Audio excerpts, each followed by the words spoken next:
született és megjárta a poklot, mire 10 év várakozás után végre megkaphatta új máját és vesélyét. Mióta kijött a kórházból, hétköznapi életet él Tiszakeszin, egy vágya azonban még nem teljesült. Keresi a szerelmet, hogy családot alapíthasson.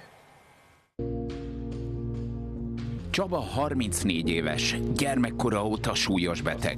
Évekig élet és halál között lebegett, volt, amikor hetekig enni-inni nem tudott. Csontsovány és harmadgyenge volt, még az ágyból sem tudott felkelni, amikor ébren volt, szenvedés volt minden pillanata. A máj kapcsolatosan meg olyan, hogy a szervezetbe olyan mellékereket, mint a vízerek születtek a szervezetemben, főképp a májomba, és hogyha ezek elpontottak, akkor vérhányás. Akkor azonnal kellett menni legközelebbi kórházba, és egy tükrözés által elégették azt a mellékeret, és megtüntették a vért. A borsodi falucskában élő fiatalember most már végre tud járni, dolgozni, kerékpározni, és tiszta szívből nevetni.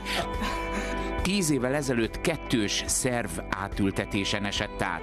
Csaba hosszú és kinkeserves várakozás után új vesét és májat kapott. Olyan súlyos állapotban volt, hogy az orvosok már szinte lemondtak róla. Soha nem felejti el azt a pillanatot, amikor az utolsó pillanatban megszólalt a telefon. 2014. 8.12-én délután megcsörrent fél 2-kor a telefon, hogy sikeresen találtak egy májat és egy vesét. 2 óra 10 perckor már itt volt a rohammentő, anyukámmal nagyon aggódtunk gyorsan, de nekem mindig össze volt pakolva a ruhám. Úgyhogy mentünk, és hajnal 11 órakor, vagyis aznap 11 órakor meg is műtöttek, ami hál' Istennek 9 éve működőképes. 5 hónapos korában derült ki, hogy vesemedence gyulladásban szenved. Az állapota folyamatosan romlott, majd megállapították, hogy a mája sem működik megfelelően. Poliциsztás vesével születtem, és utána ez májfibrózis is okozott, úgyhogy kellett a máj is, és a vese is, és járni kellett kezelésekre, injekciókra. 97-ben már Budapestre kellett járni az 1-es számú gyermekklinikára, mivel már Miskolc nem tudott tovább kezelni engem. 14 évesen már felkerült a transzplantációs várólistára, de a beavatkozásra 10 évet kellett várnia. Ekkor találták meg a számára alkalmas donort, és olyan állapotban volt, hogy meg tudták műteni. Szerencsém, mert most például, hogyha én akkor pont beteg vagyok, ne adj Isten, vagy valami hőemelkedésem, akkor nem műtenek meg, vagy hogyha valami egyetlen egy olyan dolog, szövet, vagy bármi nem egyezik, akkor más kapja azt a szervet, és már lehet, hogy akkor nem beszélgettünk itt. Kiderült, hogy egy motorbalesetben elhunyt, rendőrmáját és vesélyét kapta meg. Csaba minden halottak napján gyertyával emlékezik meg a megmentőjére. Halála időpontján is itthon vagy mécses gyújtok, vagy ilyen elektromos világítás, és persze minden szentekor gyújtok érte. Ahány éve kaptam tőle az elmúlt ismeretlen donor, annyi gyertyát gyújtok érte a temetőbe. A férfi úgy véli, hogy a műtét óta más ember lett belőle. Azt mondja, amióta az új májjal és vesével él, megváltozott a személyisége.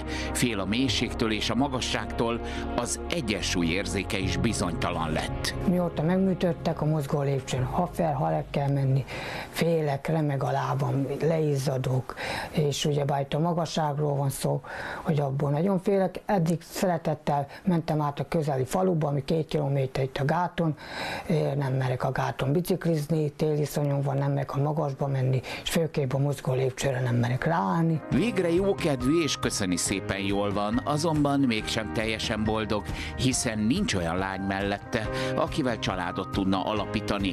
Nagy szerelmével 3 évig járt. A lány akkor hagyta el, amikor Csaba éppen kórházban volt.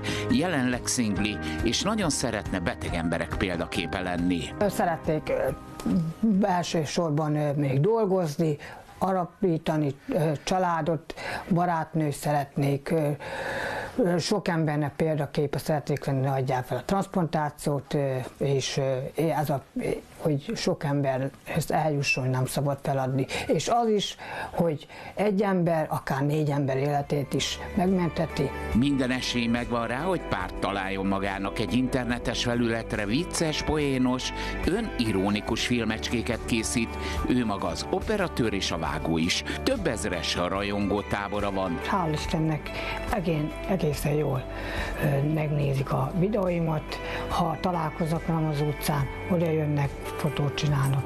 Nagyon szeret itt Tiszakeszin lakni, semmi pénzért sem költözne el innen. Én szeretek itt Tiszakeszin lakni, jók az emberek, olyan baráti viszony, ugyebár itt Tiszakeszinben legbetegebb voltam, és nagyon sok ember szurkolt, hál' Istennek mindenki köszön, nagyon jó az a társaság, nagyon rendesek itt az emberek, és szép kis falu. Siklós Csaba egy közeli cipőgyártó üzemben dolgozik. Cipőtalpakat ragaszt, és nagyon szeret ebben a közösségben lenni. Az első fizetését azonban nem magára költötte.